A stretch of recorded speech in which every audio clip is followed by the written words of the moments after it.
नमस्कार साथियों, स्वागत है आप सभी का अंकित इंस्पायर्स इंडिया पर। मैं हूं अंकित अवस्थी। बांग्लादेश में अब स्थितियां बदल रही हैं। धीरे धीरे बांग्लादेश में छाए हुए शायद संकट के बादल हट रहे हैं। संकट के बादल वहां के आम लोगों पर, अल्पसंख्यकों पर और जबरन सत्ता में काबिज किए एक व्यक्ति के द्वारा कठपुतली बनाई सरकार पर, उन सब पर से शायद अब धीरे धीरे बांग्लादेश की स्थितियां सामान्य होने की तरफ बढ़ रही हैं। ऐसा मैं इसलिए कह रहा हूं क्योंकि जिस मोहम्मद यूनुस ने बांग्लादेश को बिना निर्वाचन में गए ही अपनी कठपुतली बना लिया था, वो बांग्लादेश अब धीरे धीरे इस व्यक्ति के खिलाफ बोलना शुरू हो रहा है।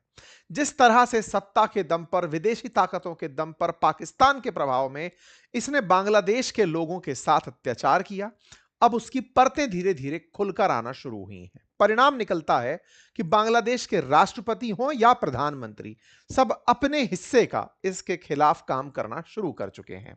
ये तो पद छोड़कर जाने का नाटक कर रहे हैं, लेकिन इसी बीच में इनकी एक मंशा, जो हमने आपके सामने साझा की थी कि यह व्यक्ति जो जुलाई चार्टर लेकर आ रहा है, उसका उद्देश्य था कि यह चाहता है कि खुद राष्ट्रपति बने, उसकी धज्जियां उड़ना शुरू हो चुकी हैं।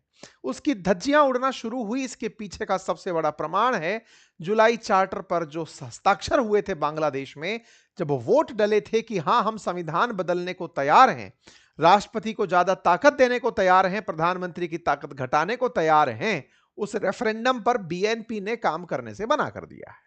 बीएनपी नेताओं ने शपथ तो ली, लेकिन उन्होंने रेफरेंडम के आगे चलते हुए या फिर शपथ में इस बात की शपथ नहीं ली कि हम रेफरेंडम के कारण अब बांग्लादेश का संविधान बदल देंगे। उन्होंने मना किया कि हम बांग्लादेश का संविधान बदलने वाले होते ही कौन है।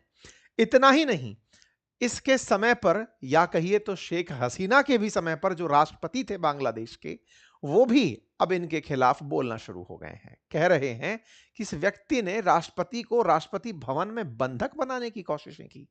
क्या है राष्ट्रपति के आरोप, वो भी आज के सेशन में जानेंगे। और राष्ट्रपति जो आज भी चालू हैं, मतलब आज भी पद पर हैं बांग्लादेश में, अगर वो इस तरह खुलकर बयान दे रहे हैं, इसका अर्थ है कि अब ये खुली और मुक्त हवा में सांस ले पा रहे हैं।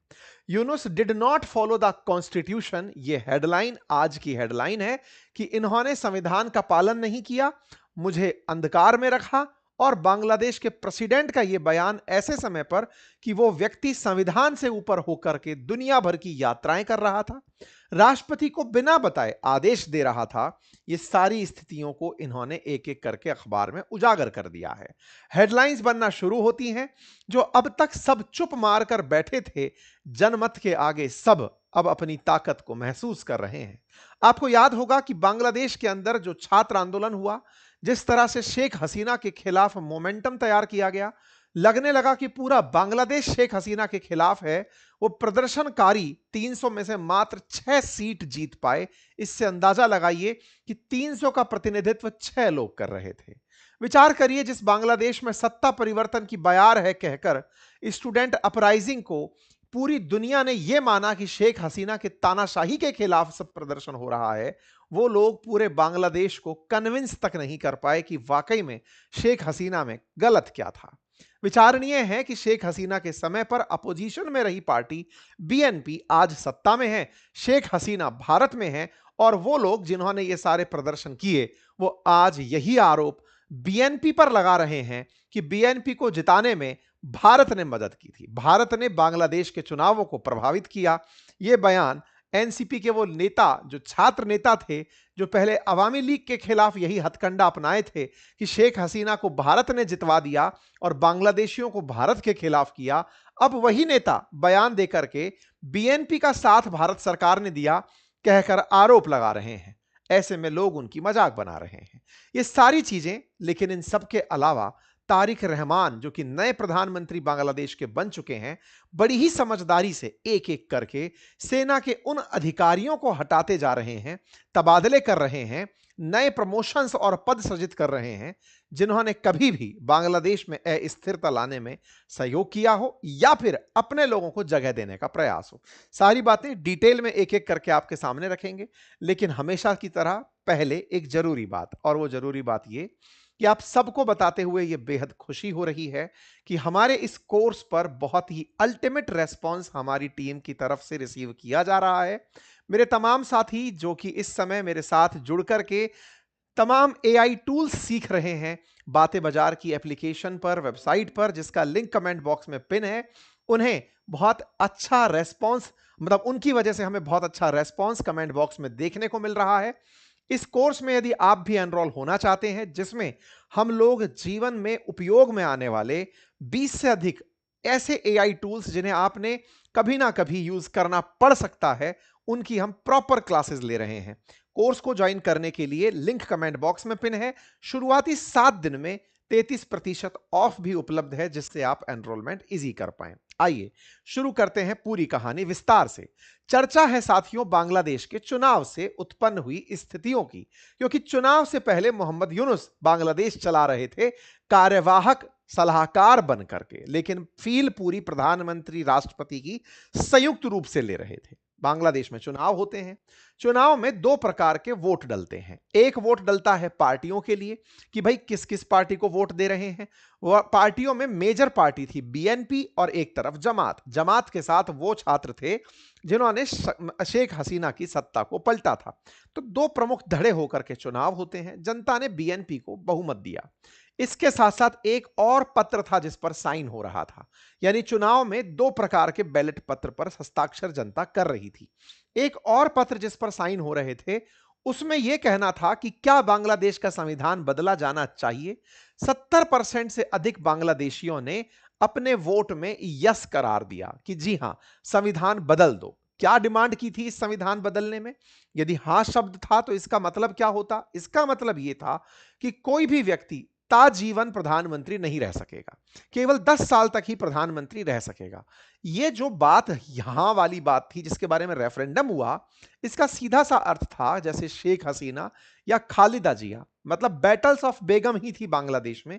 35 साल से महिलाओं का शासन था, यानी जब तक हैं वो तब तक शासन में है और पार्टी की मुखिया भी हैं, तो एक ही व्यक्ति के इर्द गिर्द सब रहने वाला था। बांग्लादेश ने बांग्लादेश के संविधान को बदलने के लिए वोट किया। बीएनपी सत्ता में आई, लेकिन आते ही इनकार कर दिया कि नहीं, हम ये नियम नहीं मानेंगे। कौन सा? आजीवन सत्ता में रहने का। तारिक रहमान अभी भारत की तरह जवान नेता हैं और उन्हें आने वाले समय में अपने आप को निर्बाध रूप से प्रधानमंत्री बने रहने की जगह दिख रही है। ऐसे में वो खुद ही ऐसे दस्तखत क्यों करेंगे जिससे 10 साल से ज्यादा उन्हें कोई प्रधानमंत्री बनने ही ना दे। कंडीशन इसमें यह भी डाली गई कि राजनीतिक दल का अगर कोई अध्यक्ष है तो वो प्रधानमंत्री नहीं हो सकता। इस तरह के संविधान संशोधन और प्रधानमंत्री की ताकत को कम करने की बातें इस संविधान संशोधन में थी। प्रस्तावित था कि प्रधानमंत्री को अपनी ताकतें राष्ट्रपति से साझा करनी होंगी। राष्ट्रपति जिन पावर्स को यूज करेंगे, वो पावर आने वाले समय में मानवाधिकार आयोग का, सूचना आयोग का, तमाम प्रकार के आयोगों का निर्माण करेंगी। कंक्लूड लोगों ने यही किया कि ये सारे प्रयास, ये जो मोहम्मद यूनुस हैं, ये अपने लिए कर रहे हैं कि मैं राष्ट्रपति बन जाऊं। अपने आप को राष्ट्रपति के रूप में देखने वाले मोहम्मद यूनुस को करारा झटका बीएनपी ने दे दिया है, क्योंकि अल्टीमेटली तारिक रहमान के जो सांसद साथी हैं, उन्होंने 17 तारीख को जब सरकार के शपथ ग्रहण हो रहे थे, उस समय पर शपथ में एमपी की तो शपथ ली, लेकिन संविधान संशोधन के लिए जो जरूरी शपथ थी वो नहीं ली। कहा कि अभी हम इसे कानूनी नहीं मानते। किसे कानूनी नहीं मानते? बोले संविधान को निर्माण करने के लिए संविधान सभा का गठन कानूनी रूप से होना चाहिए, रेफरेंडम से नहीं। कानून में ऐसी कोई व्यवस्था लिखी नहीं है। ऐसे में हम साइन करके क्या ही कर लेंगे, इसलिए हम साइन नहीं कर रहे। बीएनपी बहुमत में है और वो साइन करने से जैसे ही पीछे हटती है, तुरंत जमात बौखला जाती है, छात्र बौखला जाते हैं और वो कहते हैं कि हम ओथ ही नहीं लेंगे अगर आप लोगों ने इस पर हस्ताक्षर नहीं किए। हम ओथ नहीं लेंगे यदि आपने संविधान संशोधन करने का वादा पूरा नहीं किया। बोले जैसी आपकी मर्जी। हम आपको बता चुके हैं कि हम बहुमत में हैं, जनता ने हमें स्वीकारा है, दुनिया ने हमें स्वीकारा है, अब तुम्हारी मर्जी। सारे काम होते हैं और बांग्लादेश के अंदर खुलकर काम होने शुरू हो जाते हैं। बीएनपी सत्ता में और संविधान परिवर्तन साइड में, यानी मोहम्मद यूनुस के एक बड़े सपने पर पानी फिर गया। किस सपने पर? वो ये पद चाहते थे। कौन सा पद? जिस पर बैठे हैं शहाबुद्दीन। शहाबुद्दीन फिलहाल हैं बांग्लादेश के राष्ट्रपति, जो आरोप लगा रहे हैं मोहम्मद यूनुस पर कि साहब वो व्यक्ति तो संविधान मानता ही नहीं था, जो संविधान बदलने की बात करता है। यह आरोप आज हेडलाइन बना है। क्या हेडलाइन है? हेडलाइन है कि बांग्लादेश के राष्ट्रपति कह रहे हैं कि मोहम्मद यूनुस कभी कॉन्स्टिट्यूशन फॉलो ही नहीं करते थे, और तो और उन्होंने मुझ तक को बंधक बनाकर रखा था। मैं राष्ट्रपति भवन से बाहर नहीं निकल पाता था। और वो व्यक्ति जब तक सत्ता में रहा, मोहम्मद यूनुस के बारे में कहा कि वो व्यक्ति जब तक सत्ता में रहा, जो कि एक कार्यवाहक था जिसको जनता ने नहीं चुना था, उसने मुझे खुद काम करने के लिए अपना अधीनस्थ बना लिया था। बोले 2 बार तो मेरे विदेशी दौरे उस व्यक्ति ने रद्द करवा दिए। मुझे एक बार कतर के आमीर ने निमंत्रण भेजा, मुझे नहीं जाने दिया। मुझे कोसोवा जाना था, मुझे वहां नहीं जाने दिया, और खुद से मैसेज कर दिया कि राष्ट्रपति अपने कार्यक्रम में बिजी हैं। बोले इतना ही नहीं, इन्होंने जो चुनाव से एक दिन पहले अमेरिका के साथ समझौता किया है, उस तक की जानकारी मुझे नहीं दी। इसका मतलब राष्ट्रपति ने पूरे देश को यह बता दिया कि मोहम्मद यूनुस राष्ट्रपति से भी अपने आप को ऊपर समझ रहे थे, प्रधानमंत्री से भी ऊपर समझ रहे थे, जिन्हें जनता का 2% समर्थन नहीं था। विचारणीय बात है साथियों, मोहम्मद यूनुस छात्रों के नेताओं के रूप में काम कर रहे थे। छात्रों का नेता, छात्रों के वोट मिले हैं, 6 विधायक या सांसद बनकर आए हैं, 6 सांसद एनसीपी के बनकर आए हैं, जिन्होंने सत्ता परिवर्तन किया। उनकी वजह से वो व्यक्ति सत्ता में था। सोचकर देखिए दुर्भाग्य बांग्लादेश का कि 1.5 साल से, लगभग 1.5 साल के करीब शासन करने वाला व्यक्ति, जिसके पास कोई जनमत नहीं, कैसे अमेरिका ने यहां पर बिठा के रख दिया था, और कैसे सोशल मीडिया के प्रभाव में बांग्लादेश के अंदर सत्ता परिवर्तित हो गई थी। विचारणीय है, जिसके पास जनमत नहीं, वो केवल और केवल दंगों के दम पर शासन करके बैठ गया था। बांग्लादेश के साथ गुप्त, बांग्लादेश अमेरिका के साथ गुप्त समझौता तक कर लिया था। यह जानकारी मैंने आपको 2 हफ्ते पहले भी दी थी। अपने एक सेशन में बताया था मैंने कि यह चुनाव से जस्ट पहले अमेरिका से बात करके आया है। कुछ ट्रेड डील गुप्त करी है। राष्ट्रपति खुद निकल कर आए और बोले कि उन्होंने मुझे इस बारे में कोई जानकारी नहीं दी। इतना ही नहीं, इन्होंने कहा कि खुद वो 14 से 15 बार विदेश गए, लेकिन राष्ट्रपति से एक बार भी नहीं पूछा।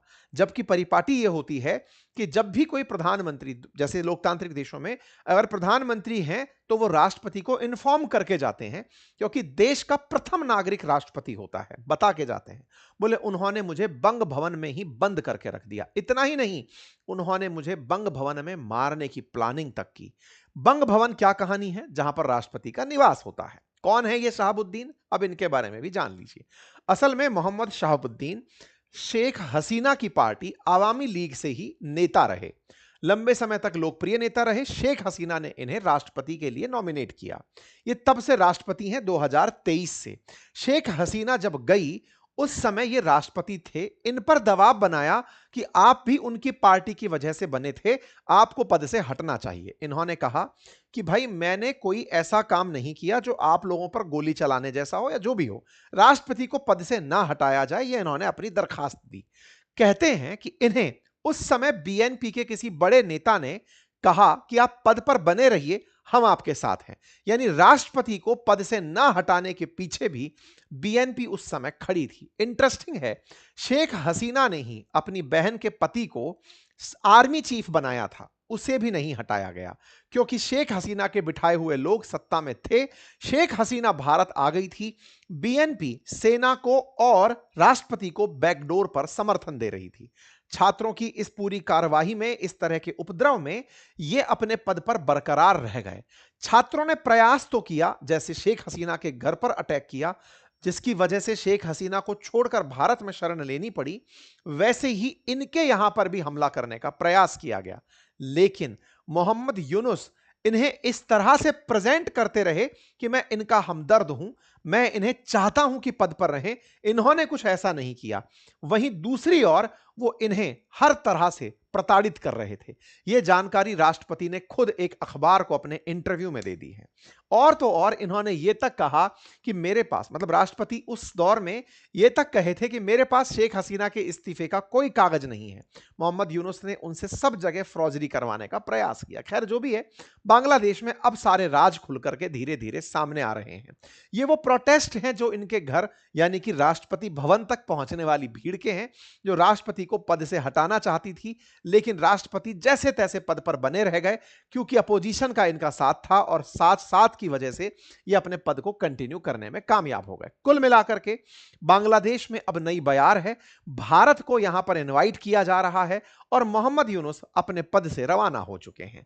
अपने पद को छोड़ते हुए इन्होंने तस्वीरें डाली, इन्होंने कहा कि अच्छा तो अब हम चलते हैं, फिर से हम अपने एनजीओ के लिए काम करेंगे। एनजीओ का काम करने के लिए ये टेलीकॉम भवन मीरपुर के अंदर अपने साथियों के साथ दिखाई पड़ते हैं, वापस से जाकर अपना एनजीओ चलाना शुरू करते हैं। खैर, अमेरिका ने जिसे उठाया, यहां से उठाकर वहां ले जाया, वो सारा काम इनके साथ हुआ और इन्होंने बांग्लादेश का दुनिया में मजाक बनाया। ये वापस से अपने लोगों को लेकर बैठ गए हैं कि चलो फिर से अपना एनजीओ चलाएंगे। मोहम्मद यूनुस तो चले गए, लेकिन अब अमेरिका का क्या होगा? अमेरिका की तरफ से उनके यूएस के असिस्टेंट सेक्रेटरी पॉल कपूर मार्च के प्रथम सप्ताह में अमेरिका से बांग्लादेश आ रहे हैं। इस समय पर तारिक रहमान की सरकार है और जब वो मोहम्मद यूनुस के साथ हुए समझौतों को इनके सामने रखेंगे तो देखने लायक होगा कि क्या असल मायने में बातें यूनुस कर गए थे। हो सकता है यूनुस जाने से पहले अमेरिका से यह डील कर गए हो कि साहब चाहे जो कर लेना, बस मेरे ऊपर फोर्सेस मत छुड़वा देना, बाकी देखा जाएगा। चर्चा है कि बांग्लादेश के साथ अमेरिका दो बड़े समझौते करने जा रहा है, एक general security of military information agreement और दूसरा acquisition and cross serving agreement. ये दो बड़े एग्रीमेंट बांग्लादेश के साथ अमेरिका करने जा रहा है। इन दोनों ही एग्रीमेंट्स में वो मिलिट्री इंफॉर्मेशन साझा करना और जरूरत पड़ जाए तो बांग्लादेश की भूमि का इस्तेमाल करना चाहता है। मोहम्मद यूनुस इन समझौतों को ही करने वहां गए थे, ऐसी चर्चा है। कहा जा रहा है कि बांग्लादेश पहले भी 2019 में, 2023 में, 22 में अमेरिका से यह ऑफर पा चुका था, लेकिन तत्कालीन सरकारों ने इन पर हस्ताक्षर नहीं किए थे। मोहम्मद यूनुस इन्हीं को करने गए थे। शेख हसीना इन हस्ताक्षरों को ना करने के कारण सत्ता से हटा दी गई।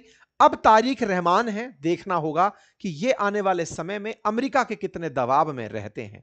आपने बढ़िया से शपथ ग्रहण किया और शपथ ग्रहण के बाद सीधा सेना मुख्यालय पहुंचे, सेना के साथ में बातचीत की और सेना के अधिकारियों को उनके पदों पर प्रमोशन दिया, काम के अंदर उन्हें बढ़ोतरी दी। भारत में जो अटैच थे ब्रिगेडियर लेवल के एक व्यक्ति, उन्हें बुला करके एक पद पर और ऊपर स्थापित कर दिया, प्रमोट कर दिया और अधिकारियों से बातचीत करके अपने जो विश्वस्त अधिकारी हैं उन्हें अपनी तरह से काम के अंदर आगे बढ़ाया। Lieutenant general Mohammad manure Rahman को सेना का चीफ ऑफ जनरल स्टाफ बनाया। यह सब ऐसे समय पर हुआ जब पाकिस्तान लगातार बांग्लादेश में अपने पसंद के लोगों से डील कर रहा था। बांग्लादेश के अंदर धीरे धीरे पाकिस्तान पैर पसार रहा था। इन्होंने पदों को ही बदल दिया, इन्होंने कई लोगों में नए नए पद निकाल दिए। लेफ्टिनेंट जनरल मोहम्मद मैनूर को CGS chief of general staff बना दिया। इसी प्रकार से लेफ्टिनेंट जनरल मीर मुशफ़िकुर रहमान को प्रिंसिपल स्टाफ ऑफिसर बना दिया। इन्होंने कई अपने चहेतों को और जो एलिजिबल थे उन लोगों को जो इनकी नजर में थे उन्हें पदों पर बिठा दिया। यानी कि बांग्लादेश में पहले भी सेना ही इस कार्यवाहक सरकार को चलाने में कामयाब रही थी। बीएनपी ने भी अपने लिए सेना में अपने लोग बिठाने शुरू कर दिए हैं। कुल मिलाकर बांग्लादेश के सेना का फेरबदल बड़ी चर्चा बनकर आ रहा है। कारण था कि मोहम्मद यूनुस की सेना के साथ नहीं बन रही थी। सेना ने इनको बीच में ही दबाना शुरू कर दिया था और कहा था कि बहुत दिन हो गए आपको सरकार चलाते हुए, तुरंत चुनाव कराइए। इस पर मोहम्मद यूनुस भड़क गए थे। इस पर हमने सेशन भी किया था से 9 महीने पहले ही, जब बांग्लादेश की सेना ने कहा था या तो तुम हटो नहीं तो हम तख्ता पलट कर देंगे। तब इन्होंने कहा कि मैं चुनाव कराने को तैयार हो रहा हूं, मेरे कुछ आकाओं के काम है वो निपटा दूं। खैर, इन्होंने चुनाव करवाए, बहुत दिनों बाद करवाए, इतने दिनों तक कार्यवाहक नहीं रहते, लेकिन इन्होंने चुनाव लेट करवाए। सेना इस समय बांग्लादेश को साध कर खड़ी रही। देखना होगा कि आने वाले समय में बांग्लादेश के अंदर वर्तमान सरकार, सेना, राष्ट्रपति भविष्य में इस जैसे लोग ना आ जाएं, इनका इलाज कैसे करती है। आप लोग इस विषय को कैसे देखते हैं? क्या बांग्लादेश की जनता ने जो संविधान संशोधन के लिए वोट किया उस पर उन्हें ठग लिया गया? क्या अब बीएनपी के जो तारिक रहमान हैं वो आकर के फिर से वही शेख हसीना की तरह लंबे समय तक सत्ता में रहने का सपना लेकर आए हैं? क्या अब ये सो कॉल्ड तानाशाही करने लगेंगे? आपकी क्या राय है जरूर कमेंट बॉक्स में बताएं। फिलहाल के लिए जुलाई चार्टर का सपना देखने वालों का सपना टूट गया है। फिलहाल के लिए इतना ही। जानकारी अगर पसंद आई हो तो अपने साथियों से साझा करें। बाकी हमारा जो कोर्स है, जिसके बारे में मैं आपको बता रहा हूं कि कुछ दिन शेष हैं, अगर आप इसमें एनरोल करना चाहते हैं, पूरी 1 साल की वैलिडिटी के साथ हमारा कोर्स उपलब्ध है। बहुत ही खूबसूरत अंदाज में मैंने इसे बनाया है। बहुत ही प्यारी और बहुत ही इंटरेस्टिंग और आपको निश्चित सपोर्ट करेंगी ऐसी यूज वाली क्लासेस मैंने यहां पर सिखाई हैं। आप जाकर उन्हें एनरोल कर सकते हैं। लोगों के कमेंट्स, हमारे छात्रों के कमेंट्स यहां पर आने शुरू हो चुके हैं। किसी भी उम्र में, आप गृहस्थ में हैं, गृहिणी हैं, नौकरी पेशा में हैं, तैयारी कर रहे हैं, आप बुजुर्ग हैं, सबके लिए ये एआई टूल्स काम के हैं। मैंने बहुत अच्छे से इन्हें एक्सप्लेन किया है। आप इसे ज्वाइन करें। लिंक कमेंट बॉक्स में पिन है। धन्यवाद।